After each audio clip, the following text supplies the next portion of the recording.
The Samsung Galaxy S25 Ultra deftly manages to meld the consistent Galaxy S series aesthetic with all that made previous Ultras notable, including the S Pen, but this phone is also distinctly different to all previous Ultras thanks to deep and richly baked in generative AI capabilities. It's a fantastic mix that will please the most ardent Android, Samsung and Google Gemini fans. Is there such a thing as ultimate phone design? That was my first thought as I held the new Samsung Galaxy S25 Ultra and turned it over in my hand. Surely it's lost a bit of identity as it shed the last vestiges of Galaxy Note design and adopted the more familiar and blockier look of its Galaxy S Breathin. The Galaxy S25 Ultra looks not only more like all other S25 phones in the lineup but more like an iPhone than ever before. I don't consider this mimicry. Instead, as I noted above, there may in fact an ultimate smartphone design, and for the Ultra line this shift was inevitable. A moment of sadness, though, for the once iconic Galaxy Note that owned the flagship designation in both looks and functionality. It was the only smartphone virtually industry-wide that included an integrated stylus. Somehow, Samsung has managed this slimmer, lighter and squarer makeover without losing space for the S Pen, which alone is an achievement worth celebrating. Fine, however, people are done talking about the new design, including a slightly larger screen than the S24 Ultra. They will likely become obsessed with the deeply integrated AI experience. With the S25 line, Samsung has effectively blurred the lines between Galaxy AI Bixby's system-level AI actions and Google's Gemini's generative AI capabilities, and Samsung isn't shy about presenting its partners' capabilities. They are accessible through a long press of the power button, and while the connections between Gemini, Google's apps, and Samsung's apps isn't always seamless and automatic, when it works, it's smooth and quite useful. There are promises in here of a deeper understanding of you by watching not just what you do on the phone but how Samsung connected wearables like Galaxy Rings, Galaxy Watch and SmartThings accessories gather data and understanding of your physical and smart home-based activities. Ultimately, that information is presented as part of now brief home screen widgets that give you, among other things, morning and evening briefs. That tracking might sound scary if Samsung hadn't worked closely with silicon partner Qualcomm to ensure that the Snapdragon 8 Gen 8 Elite for Galaxy has a silicon core that's devoted to your personal data engine, and if it weren't for Samsung's liberal use of its Knox security both of the phone and across its ecosystem of devices. In my time reviewing the S25 Ultra, I saw some personal insights in my briefs but not enough for them to be meaningful. I think this is the kind of feature that will bear fruit after weeks of using the phone and essentially training the AI to understand you. AI can be found sprinkled throughout the system, including in photography, which is a good thing since Samsung has done little to upgrade the physical camera array. Of the 5 cameras, only one got an upgrade, the ultra-wide, which is now a 50 megapixel camera. On the other hand, Samsung has upgraded its Pro Visual engine, and as a result, photography is generally even better than on the Samsung Galaxy S24 Ultra. And if your photographic skills aren't up to snuff, you can now ask Gemini to suggest changes based on the quality of your own photos.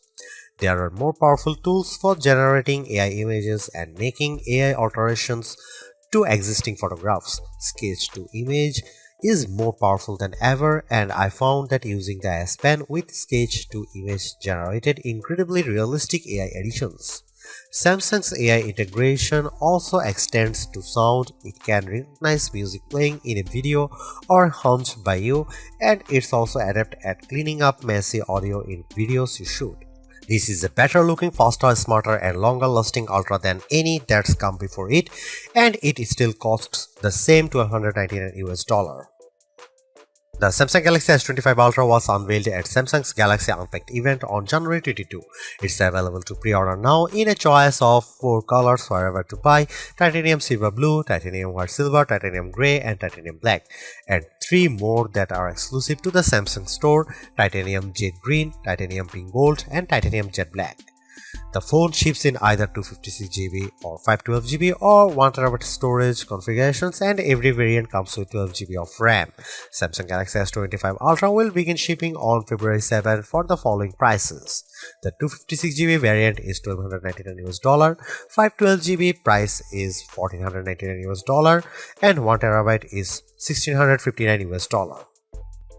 The Samsung Galaxy S25 Ultra drops the Galaxy Note look, completely replacing it with a look that reflects the Galaxy S aesthetic found across the S25 line, although it's not an exact replica of those phones. Yes, it has a flat titanium band wrapping around the body, but the corners are slightly squarer than those of the Galaxy S25 and S25 Plus. Compared to the S24 Ultra, this phone is at 162.8 by 77.6 by 8.2mm, slightly taller but also narrower and thinner. It's also considerably lighter at 218 grams compared to the S24 Ultra's 232 grams. That's the difference I noticed when I held the phone in my hand, and yes, that's lighter than Apple's iPhone 16 Pro Max, which weighs in at 227 grams. I give Samsung credit here for making a lighter phone that somehow still has room for the 5000 mAh battery and to store the S Pen. Despite the significant changes alteration, there aren't a lot of other design changes. The volume rocker and power sleep on Gemini button are in the same relative position, while Samsung has shifted the antenna cutout from that side to the top of the opposite edge. On the bottom is the same USB-C charging and data port, a wide slot for the base speaker, the span slot, and a SIM slot. That last slot is notable because while Apple's iPhone line in the US only offers eSIM support, the S25 Ultra offers a standard SIM and eSIM and includes dual SIM support. While the S25 Ultra's body is titanium, the front and back are swaddled in Gorilla Glass Armor 2, which includes the extra protection of ceramic. However, while this material might protect the phone from drops, it's still not scratch proof, and even though I have taken extreme care with my review unit, I'm still noticing some long scratches on the display. They are not deep and they are not noticeable when the screen is off. Still, I wait the day when a smartphone manufacturer can deliver a truly scratch-proof display. Overall, I like the new look and feel of the Samsung Galaxy S25 Ultra, and I don't mind that it's lost a bit of its distinctive Note aesthetic. This is a big screen handset that I enjoy holding and using. Samsung has managed to make the Galaxy S25 Ultra screen 6.9 inches, that's 0.1 inches larger than the S24 Ultra's screen, and it's all thanks to a 15% smaller bezel surrounding the display. This change to the screen size is almost the full extent of changes between the S24 Ultra and S25 Ultra. It's still a Quad HD Plus display that's capable of running 3120 by 1440 pixels, which is higher res than the iPhone 16 Pro Max's 2868 by 1320 Super Retina XDR display.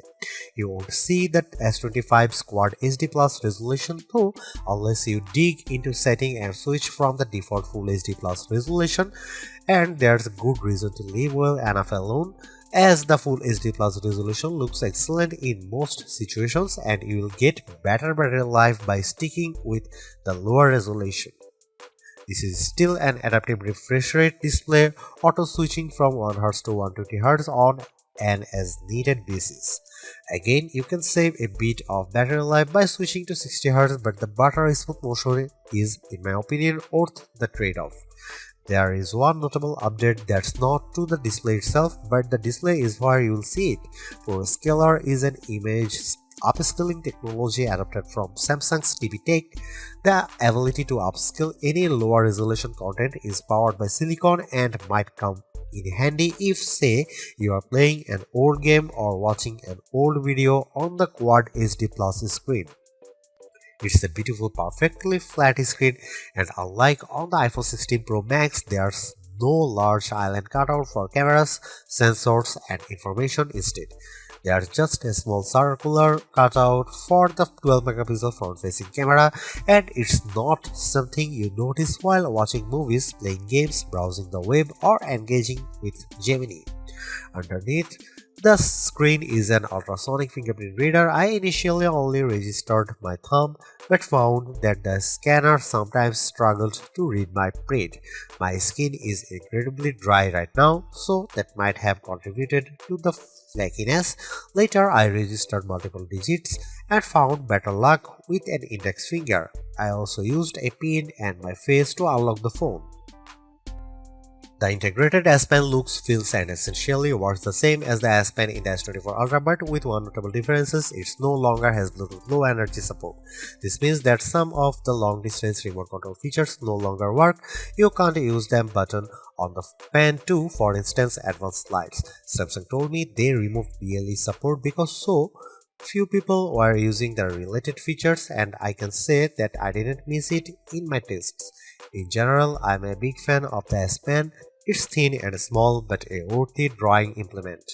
I used it in notes, sketchbook and sketch to image, and it's also good for note taking. I was impressed by how effortlessly Samsung Notes could convert my scroll to accurate text. At a glance, the Samsung Galaxy S25 Ultra camera area looks unchanged from the S24 Ultras, but Samsung has given the array a visual upgrade. All the lenses now appear to almost float above the chassis. It's a neat effect, but for the most part it's a skin-deep alteration, and Samsung has left almost all the camera aspects unchanged. Here is what you will find on the S25 Ultra.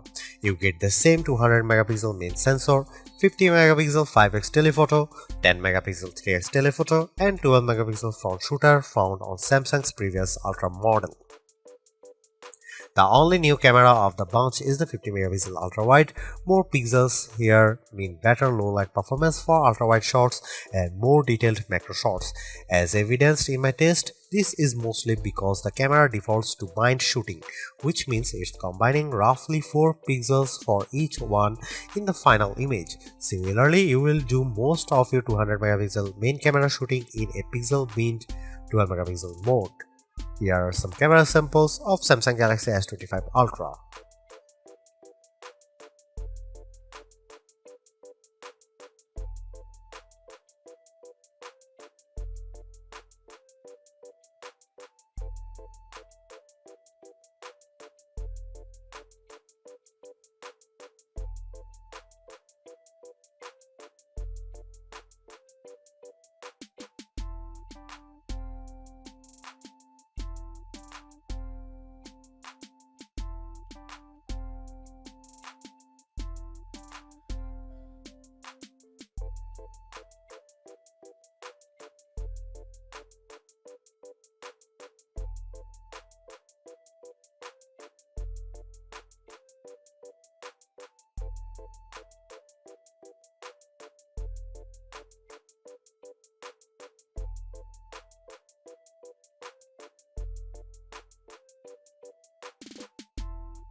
Samsung's long and enduring partnership with Google and Qualcomm pays off in a rich and virtually unmatched system-level AI experience. One of the hallmarks of this system is that it's less about which AI is doing what than it is about execution and availability. You might be using Galaxy AI for one task, Google Gemini for a different prompt, and Bixby for a system-level query. The lines between these systems are blurred, as are those between apps built by Google, Samsung, and third-party companies. Samsung likes to talk about AI agents, though I wouldn't yet call these agentic AI, as most of the AI inside the S25 Ultra is not acting on your behalf without your intervention. But it doesn't take much to launch relatively complex queries beyond a long press of the power button and speaking to the phone. Interactions with Gemini and other AI can be as simple as pressing the button and asking a question about the weather, or as complex as find me chili recipes on YouTube and then collect them in a note. the prompt results in Gemini pursuing YouTube, finding the recipes and then collecting them in a Samsung Note. This cross-app prompt functionality works with a small collection of non-Google and non-Samsung apps, including Spotify and WhatsApp. I asked Gemini to find science-related podcasts on Spotify and then make a list of them in Notes. Unfortunately, Gemini collected a list of links, and then I asked Gemini to please find me a list of names. It would not comply. My other complaint with these cross-app connections is that nothing works unless you link apps like Spotify to your Google account. Multimodal capabilities mean that the AI can react to everything from photos and videos to audio. Samsung, though, has some work to do on making these processes simple and seamless. I also used the feature to identify various plants and followed up with questions about how to care for each of them. In each case, Gemini maintained the context of our conversation. One of the more exciting aspects of the S25 Ultra's AI capabilities is its potential to learn about you and offer helpful daily guidance. This shows up as the new Now Brief widget on the home screen. At a glance, this might appear like a simple, albeit personalized widget with some information about your day, but it's more than that and may become more useful the more you use the phone and the more Samsung devices you own. Now, Brief is tied to the new personal data engine, a local bit of learning AI that's housed in a special core on the Qualcomm Snapdragon 8 Gen Elite chip. The S25 Ultra uses their processing space to gather and analyze useful and, of course, encrypted data and insights about you, and then present it in morning, midday, evening, and late night briefs. These include basic info like calendars, weather, and reminders. But they can also give you insights such as your energy score, and if you wear a Samsung Galaxy Watch or Galaxy Ring to bed, your sleep quality. Eventually, it will start offering suggestions on how you can improve these metrics. Samsung's mix of local encrypted data and occasional cloud-based AI mirrors that Apple is doing with Apple Intelligence. Most of its AI is local, but it will sometimes send the data to its encrypted cloud or even, with your permission, pass it off to third parties like ChatGPT. Samsung's unfettered use of Gemini and easy blending of Bixby system features and third-party apps make Samsung's AI offering feel more complete and comprehensive.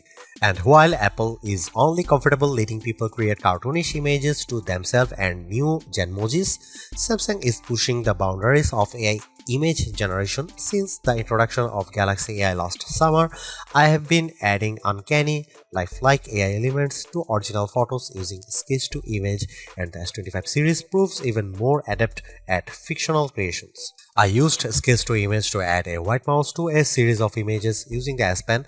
I sketched a simple line drawing of a mouse, doing my best to accurately position it on each surface. Then I let Samsung Galaxy AI do its work. The results were jaw-dropping. The only way you'd be able to know that the white mouse had not coincidentally appeared in each photo is the AI-generated content watermark on each images. Drawing Assist lets me sketch anything poorly and generate watercolors, cartoons, pop art, 3D cartoons, oil paintings, and sketches based on it. I can also generate images from text and original photos. The sketch features do a nice job of turning photos into line drawing. The system can be a bit unpredictable, though. I entered the prompt a bird flying over the Empire State Building, and S25 Ultra's Image Assist refused to generate an image because the prompt might contain inappropriate content. More practically, Samsung's Galaxy AI was effective at helping me clean up images using generative edit. It was effective at removing a man who chose to step into frame just as I was trying to run some nightography test. AI has helped Samsung add its own Shazam feature. If I'm watching a video with a song in it, I can identify it by pressing the virtual home button and choosing the note icon. This worked every time when I tried it with YouTube and Instagram Reels, and it was also able to identify any song I tunefully hummed. A more useful audio feature in my opinion is the new audio eraser. This is very similar to Apple's audio mix tool. Both can identify, separate and remove background noises in videos. Samsung's version did an excellent job of removing all noise from a video I shot on busy street. Yes, if you remove all background noise, the final audio can sound a bit unnatural, but I'm still impressed.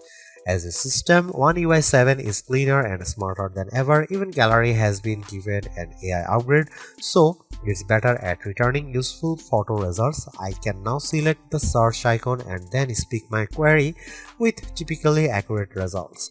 I asked for photos of plants and the S25 Ultra instantly returned all my photos that include plants. I still prefer using Google Photos, which of course is preloaded on the system and can back up all your Galaxy S25 photos. If you let it do that, you'll find no better image search engine. Throughout my tests, I marveled at the Samsung Galaxy S25 Ultra's combination of power and efficiency. There was no task it couldn't handle, and I found its AI capabilities speedy and effective. Much of this is down to the new Qualcomm Snapdragon 8 Gen Elite for Galaxy, which is backed up by 12GB of RAM. This isn't just the fastest chip Qualcomm's ever produced, it's a custom version for Samsung. Geekbench 6.3 benchmarks show that Gen 8 Elite for Galaxy has significantly closed the gap between Galaxy phone performance and iPhones running the latest Apple Silicon, Apple's A18 Pro. In my test, Apple's still in the lead, but our Future Labs results put the Samsung Galaxy S25 Ultra just ahead of iPhone 16 Pro Max on multi-core tests. Graphics scores are comparable to Apple's, and real-world performance on games, productivity and general use tasks do not belie those numbers. Perhaps more notable is that despite intensive use, I am seeing amazing battery life, thanks to due in part of the Gen 8 Elite's 3nm process and the new 40% larger vapor chamber that manages heat. It is being paired with a new thermal interface material which covers the CPU and is then covered by the vapor chamber. As I mentioned above, this 5G phone supports dual SIM and still gives you the option of using a physical SIM card. It also supports ultra-wideband, which could be useful for using the phone to locate those new Samsung Smart Tags, and Wi-Fi 7, which should help future-proof your connectivity experiences. The Samsung Galaxy S25 Ultra is the best Android phone you can buy right now. Interacting with AI has never felt more natural or useful. In addition, the phone's gorgeous screen, helpful S Pen, solid battery life and class-leading power all contribute to Samsung's most well-rounded offering. Top-tier cameras with exceptional zoom merely top it all off. You can get a similar overall experience from the Galaxy S25 Plus and the Pixel 9 Pro XL for less money, but with a slightly smaller screen and without the stylus. For anyone seeking the ultimate Android phone too, the Galaxy S25 Ultra is our editor's choice winner.